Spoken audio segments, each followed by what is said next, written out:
তো হ্যালো সবাইকে, এর আগের ভিডিওতে আমি তোমাদের মাধ্যমিক 2025 সালে পার্ট 2 করেছিলাম, অর্থাৎ পার্ট 2 এ এমসিকিউ যেটা সত্য মিথ্যা ছিল সেই অবধি সলভ করেছিলাম।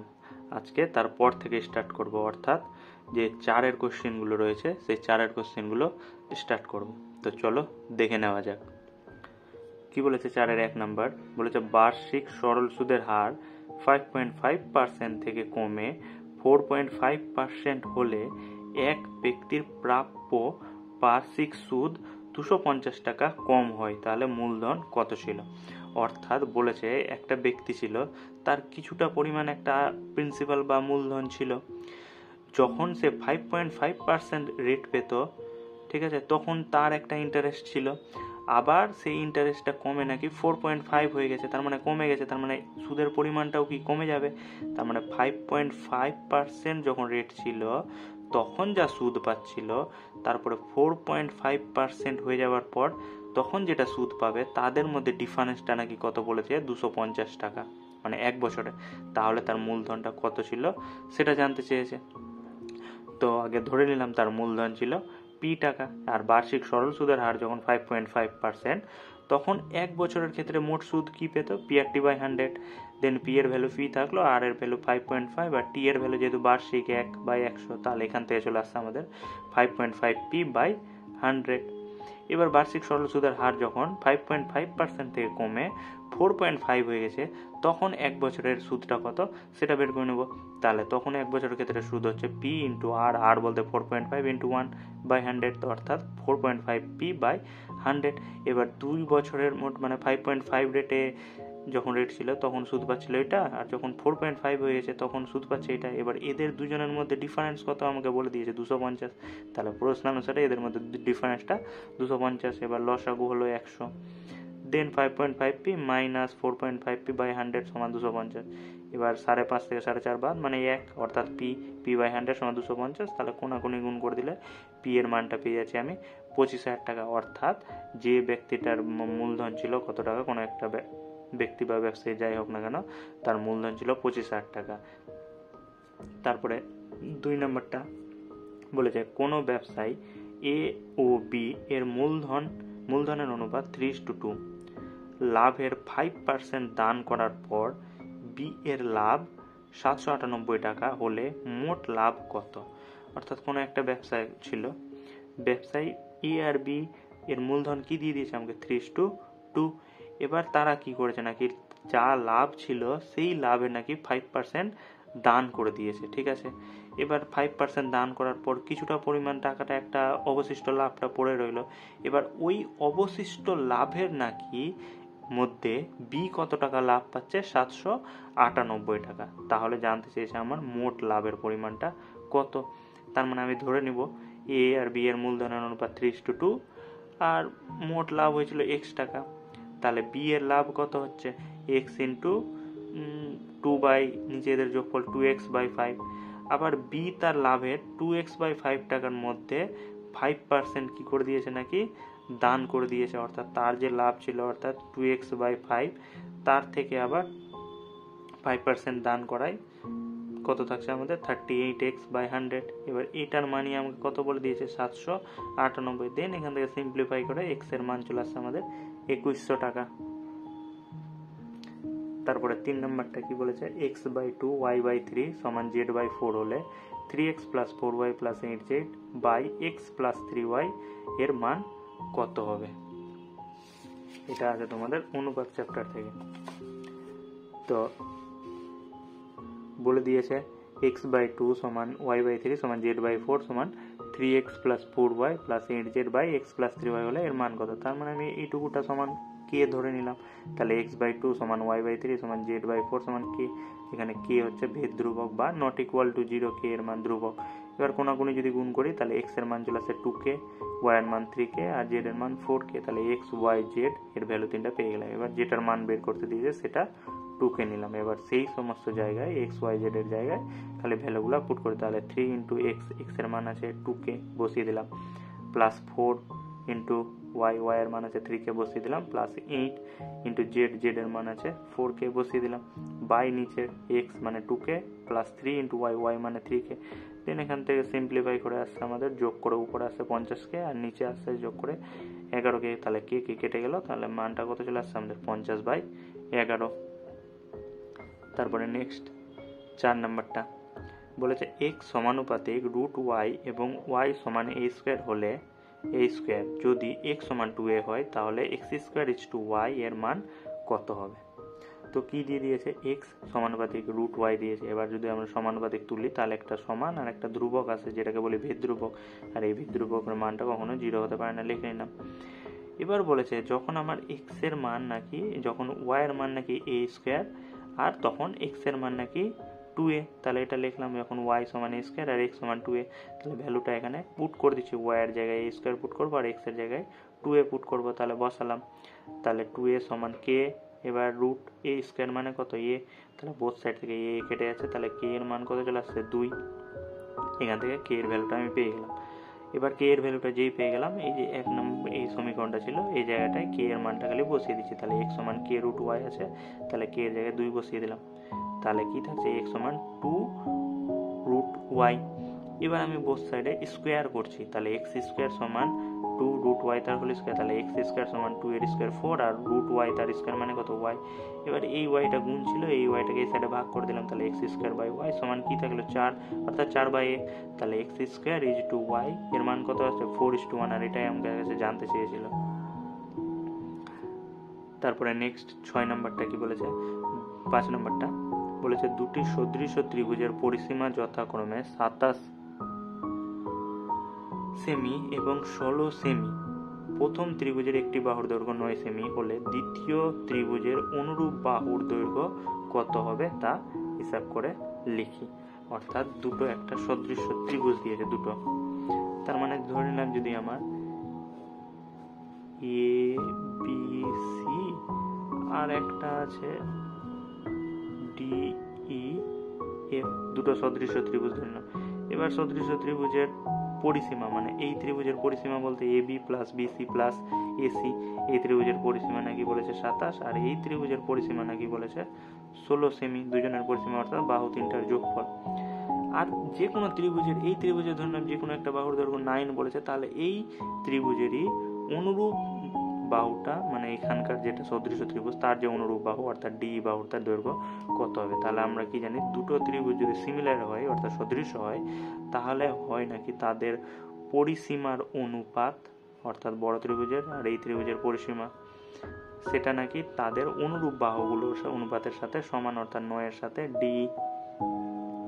তাহলে এখান থেকে ডি এর মানটা যেটা হবে সেটাই অ্যান্সার, অর্থাৎ 9 × 16/27, তাহলে 3 কেটে অর্থাৎ 16/3 সেমি। তার মানে ডি তার যে এই যে 9 সেমির যে অনুরূপ বাহুটা ছিল এই ত্রিভুজের তার মানটা হয়ে যাচ্ছে 16/3 সেন্টিমিটার। তারপরে 6 নম্বরটা কি বলেছে, ও কেন্দ্রীয় বৃত্তের একটি বহিস্থ বিন্দু পি থেকে পিএস এবং পিটি দুটি স্পর্শক টানা হলো। কিউএস বৃত্তের একটি যেটি পিটি এর সমান্তরাল, তাহলে কোণ এসপিটি সমান 80 ডিগ্রি হলে কোণ কিউএসটি এর মান কত হবে সেটা বের করতে বলেছে।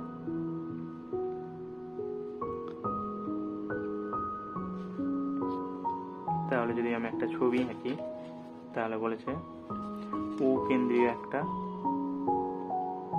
6 নম্বরটা, ও কেন্দ্রীয় একটা বৃত্ত আছে, ও কেন্দ্রীয় একটা বৃত্ত যার পিএস আর পিটি দুটি স্পর্শক, অর্থাৎ পি আর এটা এস আর এটা টি দুটা স্পর্শক টানলাম।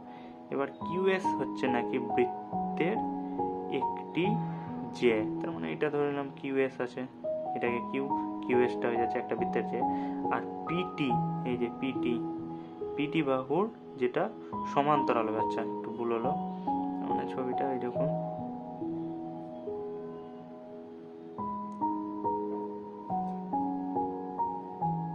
এটা পিএসটি, এটা ও, যেটা পিটি বাহুর সাথে এইটার সাথে কিউএসটা হবে নাকি সমান্তরাল, মোটামুটি হয়েছে, এটার সাথে এটা হবে সমান্তরাল। তাহলে জানতে চেয়েছে এসপিটি এই কোণটা কি দিয়েছে আমাকে 80 ডিগ্রি। তাহলে জানতে চেয়েছে কিউএসটি, তাহলে জয়েন করতে হচ্ছে এই কোণটার মান কত হবে সেটা বের করতে। তো ঠিক আছে, তাহলে আমি কি জানি ও কেন্দ্রীয় বৃত্তের পিএস আর পিটি দুটো স্পর্শক। এবার যেহেতু বহিস্থ কোনো বিন্দু থেকে বৃত্তের ওপর যদি স্পর্শক টানা যায় তাহলে সেই স্পর্শক দুটো কি হয়, সমান হয়, অর্থাৎ পিএস সমান পিটি।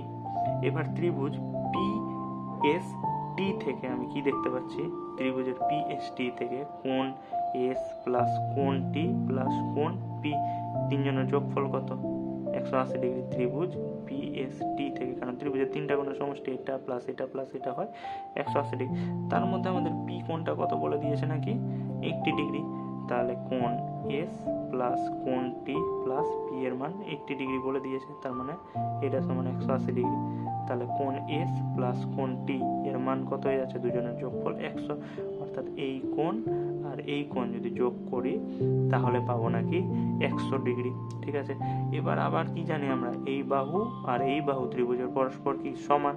যেহেতু বাহু দুটো সমান তাহলে এই বাহুর বিপরীতে কোণ আছে এটা আর এই বাহুর বিপরীতে কোণ আছে এটা, তাহলে এই দুটো কোণও কি হবে, পরস্পর সমান্তরাল। তার মানে এরা দুজন যদি 100 হয় তাহলে এক একটা কত করে হবেন, মাস্ট বি 50 করে। তার মানে কোণ এস এর মান আমি পেয়ে গেলাম 50 ডিগ্রি আর কোণ টি এর মান পেয়ে গেলাম আমি 50 ডিগ্রি। এবার আমার কাছে কি জানতে চেয়েছে, আমার কাছে জানতে চাইছে কিউএসটিটা কোণ কত হবে, অর্থাৎ এই কোণটা কত হবে। এবার কি কিউএস আর টিপি এই দুটো বাহু পরস্পর সমান্তরাল বলে দিয়েছিল, আর তাদের মধ্যে দেখতে পাচ্ছি এটা আছে একটা এসটিটা হচ্ছে ছেদক বা ভেদক। তাহলে এই কোণটা আর এই কোণটা কি হয়, পরস্পর সমান, কারণ এরা হয় বিপ্রতীপ কোণ। তাহলে কোণ কিউএসটি এর মানও কত ডিগ্রি, 50 ডিগ্রি, যেহেতু এরা বিপ্রতীপ কোণ। ঠিক আছে, তারপরে নেক্সট 7 নম্বরটা কি বলেছে,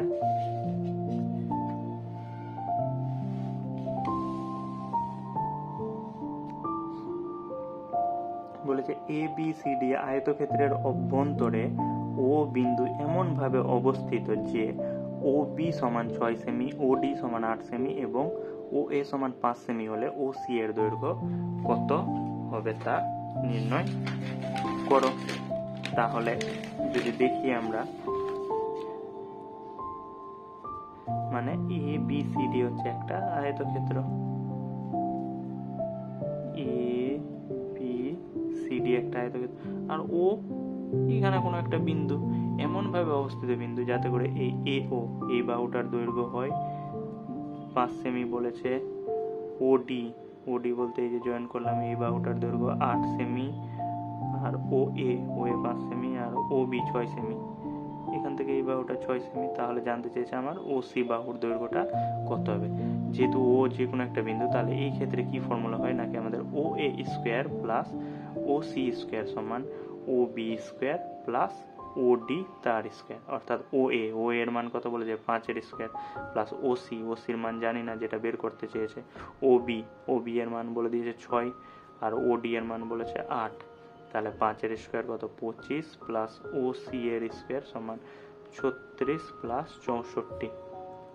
তাহলে OC এর স্কোয়ার সমান 36 আর 64 100 থেকে এই 25টা ওই সাইডে গেলে মাইনাস, তার মানে 75। তার মানে OC এই সাইডে গেলে কি যাবে রুট, তার মানে 75 রুট 75 মানে হচ্ছে আমাদের 5√3। তাহলে অ্যান্সারটা হয়ে যাচ্ছে আমাদের 5√3। তারপরটা কি বলেছে 8 number, sin theta plus 30 degree সমান cos 15 ডিগ্রি হলে cos 2 থিটার মান কত। তাহলে sin থিটা প্লাস 30 ডিগ্রি মানে এটা বলে দিয়েছে, তাহলে sin থিটা প্লাস 30 ডিগ্রি সমান cos 15। তাহলে sin থিটা প্লাস 30, এবার cos 15 মানে কি, আবার cos 15 কে আমি লিখতেই পারি cos 90 মাইনাস 75, তাহলেই তো হয় 15। তাহলে বোথ সাইড থেকে এবার sin থিটা প্লাস 30 ডিগ্রি সমান cos 90 মাইনাস থিটা। এবার cos 90 মাইনাস থিটার ফর্মুলা কি, sin থিটা হয়, তাহলে sin 75। এবার বোথ সাইড থেকে sin আউট, তাহলে থিটা প্লাস 30 ডিগ্রি সমান 75, তাহলে থিটার মান 45। তাহলে কি জানতে চাইছে cos 2 থিটা কত, তাহলে cos 2 থিটা সমান cos ইন্টু 2 ইন্টু 45, তার মানে 2 ইন্টু 90। এবার cos 90 এর মান কত হয় 0। তারপর 9 নম্বর বলেছে cos to the power 4 theta minus sine to the power 4 theta সমান 2/3 হলে 1 মাইনাস 2 সাইন স্কয়ার থিটার মান কত? তার মানে cos 4 theta minus sine to the power 4 theta সমান 2/3। এবার এটাকে আমি লিখতেই পারি cos স্কয়ার থিটা তার হোল স্কয়ার আবার সাইন স্কয়ার থিটা তার হোল স্কয়ার সমান 2/3। তাহলে এটা a স্কয়ার মাইনাস এটা b তার স্কয়ার অর্থাৎ a plus b a minus b। এবার আবার cos square theta plus sine square theta মানে কত? 1। তাহলে পড়ে থাকছে কি cos square theta minus sine square theta সমান 2/3। তাহলে পেয়ে যাচ্ছে এখান থেকে cos square theta minus sine square থিটার মান 2/3। এবার আমাকে কি বের করতে বলেছে? 1 মাইনাস 2 সাইন স্কয়ার থিটা। এবার 1 মাইনাস 2 সাইন স্কয়ার থিটাকে আমি 1 আছে 1 কে লিখতেই পারি sine square cos square theta plus sine square, কারণ এটার মানেই কত? 1। আর এটা যেরকম ছিল বসিয়ে দিলাম, তারপরে ব্র্যাকেট তুললাম অর্থাৎ cos square theta plus sine square theta minus 2 sine square theta. এবার প্লাস মাইনাস করছি, তাহলে cos স্কয়ার থিটা থেকে গেল আর প্লাস সাইন স্কয়ার থেকে মাইনাস 2 সাইন স্কয়ার থিটা বাদ অর্থাৎ মাইনাস সাইন স্কয়ার অর্থাৎ cos square theta minus sine square theta. এবার এটার ভ্যালুই আবার আমরা এখান থেকে বের করে রেখেছি কত? 2/3। তার মানে 1 মাইনাস 2 সাইন স্কয়ার থিটার মান কত? 2/3 চলে আসছে। তারপরে 10 নম্বরটা কি বলেছে? একটি আয়ত ঘনকের ধারগুলির সংখ্যা x তলগুলির সংখ্যা y হলে a এর সর্বনিম্ন মান কত হলে x plus y plus a একটি পূর্ণবর্গ সংখ্যা হবে? এবার আমরা কি জানি আয়ত ঘনকের ধারগুলো কটা ধার হয়? টোটাল 12টা ধার হয় অর্থাৎ x এর ভ্যালু 12। আর কতগুলো তল হয়? 6টা তল হয়, তাহলে y এর ভ্যালু 6। তাহলে যেটা দিয়েছিল x প্লাস y প্লাস এ, এবার ভ্যালুটা পুট করলাম x এর 12 y এর 6 তাহলে a অর্থাৎ 18 প্লাস এ। এবার এই a এর সাথে কত যোগ করলে যে সংখ্যাটা হবে সেটা নাকি একটা পূর্ণবর্গ সংখ্যা হবে। তার মানে ধরে নিচ্ছি এর 18 আশেপাশে কে পূর্ণবর্গ আছে? একটা 25 আছে, তার মানে এর ভ্যালু যদি 7 হয় তাহলে 18 প্লাস 7 করে 25 অর্থাৎ 5। তাহলে এর সর্বনিম্ন মান কত হয়ে যাচ্ছে আমাদের? 5 হয়ে যাচ্ছে, যেটা হচ্ছে এই এর ভ্যালু 7 এর জন্য সেটা নাকি একটা পূর্ণবর্গ সংখ্যা হবে। তারপরে 11 নম্বরটা কি বলেছে? দুটি লম্ববৃত্তাকার নিরেট চোঙের ব্যাসার্ধের দৈর্ঘ্যের অনুপাত 2:3 এবং উচ্চতার অনুপাত 5:3 হলে তাদের বক্রতলের ক্ষেত্রফলের অনুপাত কত হবে? তাহলে আমি কি ধরে নিলাম? চোঙ দুটো চোঙ আছে যাদের ব্যাসার্ধের অনুপাত হচ্ছে 2r, আর আরেকটা যেটা চোঙ আছে তার ব্যাসার্ধ ধরলাম 3r, আর তাদের উচ্চতার অনুপাত কি? প্রথমের উচ্চতা বলেছে 5:3 অর্থাৎ প্রথমেরটা যদি 5h হয় দ্বিতীয়টার উচ্চতা 3h। তাহলে এদের দুজনের বক্রতলের ক্ষেত্রফল, এই চোঙটার বক্রতলের ক্ষেত্রফল কি? ফর্মুলা পাই আর স্কয়ার এইচ, পাই আর এইচ। তার মানে আমরা কি জানি? বক্রতল পাই আর এইচ যদি হয় তাহলে 2 পাই আর এইচ, পাই আর এইচ যদি 2 পাই আর এইচ বক্রতলের ক্ষেত্রফল, তাহলে 2 পাই আর বলতে কত আছে? প্রথমেরটা 2r আর এইচ বলতে আছে 5h, এইচ 2 পাই, দ্বিতীয়টার আর বলতে কত আছে? 3r আর দ্বিতীয়টার হাইট বলতে 3h। তাহলে এখান থেকে আমাদের গুণ করে আসছে 20 পাই আর এইচ আর এখান থেকে গুণ করে আসছে 18 পাই আর এইচ। তাহলে বোথ সাইড থেকে পাই আর এইচ কেটে যাচ্ছে, আর 2 দিয়ে কাটলে এটাকে 10 আর 2 দিয়ে কাটলে এটা 9, তার মানে 10:9 চলে আসছে অ্যান্সারটা। তারপরটা কি বলেছে? প্রথম 2n+1 সংখ্যক স্বাভাবিক সংখ্যার মধ্যমা হলো n+103/3, তাহলে n এর মানটা কত? তাহলে এখানে বলেছে প্রথম 2n+1 সংখ্যক, প্রথম 2n+1 সংখ্যক অর্থাৎ এইটা আগে আমাকে দেখতে হবে সংখ্যাটা জোড় সংখ্যা নাকি বিজোড় সংখ্যা। ঠিক আছে, তার জন্য আমি n এর ভ্যালু যদি 1 পুট করি তাহলে কত হবে? 2 × 1 + 1 মানে 3। n এর ভ্যালু যদি 2 পুট করি তাহলে 2 × 2 + 1 অর্থাৎ 5। n এর ভ্যালু যদি 3 পুট করি তাহলে হচ্ছে 2 × 3 6 আর 7 অর্থাৎ সংখ্যাগুলো কি পাচ্ছি? বিজোড় সংখ্যা। এবার যদি কোনো একটা মধ্যমান বের করার জন্য ধরে নাম সাপোজ একটা এক্সাম্পল আছে 1 4 5 6 7 এরকম টাইপের আছে, তার মানে এখানে কটা সংখ্যা আছে? 1 2 3 4 5টা, তার মানে n এর ভ্যালু কত আছে? 5। তার মানে n এর ভ্যালু কি পেয়েছি? অযুগ্ম বা বিজোড় সংখ্যা। যদি বিজোড় থাকে তাহলে মধ্যমাটা কত নম্বর টার্ম হয় নাকি আমাদের? n+1/2তম টার্ম, অর্থাৎ এখানে n এর ভ্যালু যদি 5 থাকে তার মানে 6/2 অর্থাৎ 3 নম্বর টার্ম, অর্থাৎ মধ্যমাটা হতো তখন আমাদের কত? 5। তার মানে যদি বিজোড় থাকে তখন মধ্যমার ফর্মুলা হয় n+1/2। আর যেহেতু এখান থেকেও দেখতে পাচ্ছি 2n+1টা হচ্ছে একটা বিজোড় সংখ্যা, তাহলে এই সংখ্যাটার মধ্যমা কত হবে নাকি? 2n+1 + 1/2। এবার এই সংখ্যাটার মানেই আমাকে কোশ্চিনে বলে দিয়েছে আবার n মধ্যমাটা হবে নাকি n+103/3। তাহলে প্রশ্ন অনুসারে লিখলাম ওইটা। এবার বোথ সাইড থেকে আমি এখানে ব্র্যাকেট তুলেছি, তাহলে 2n 1 + 1 মানে 2, আর এদিকে যেটা ছিল সেটা এবার কোনাকুনি গুণ করেছি, তাহলে 6n + 6, আর এক থেকে 2n প্লাস 103 এর সাথে 2 গুণ করে 206। এবার এনগুলোকে এক সাইডে টেনেছি আর সংখ্যাগুলোকে এক সাইডে টেনেছি, তাহলে 6n থেকে 2n বাদ 4n, আর এদিক 206 থেকে 6 বাদ 200, তাহলে কাটাকাটি করে এনের ভ্যালুটা আসছে আমাদের কত, 50। তো ঠিক আছে, আজকে এটুকুই। নেক্সট আমরা পার্ট 4-এ তোমাদের 5 নাম্বার থেকে স্টার্ট করব বড় কোশ্চেনগুলো।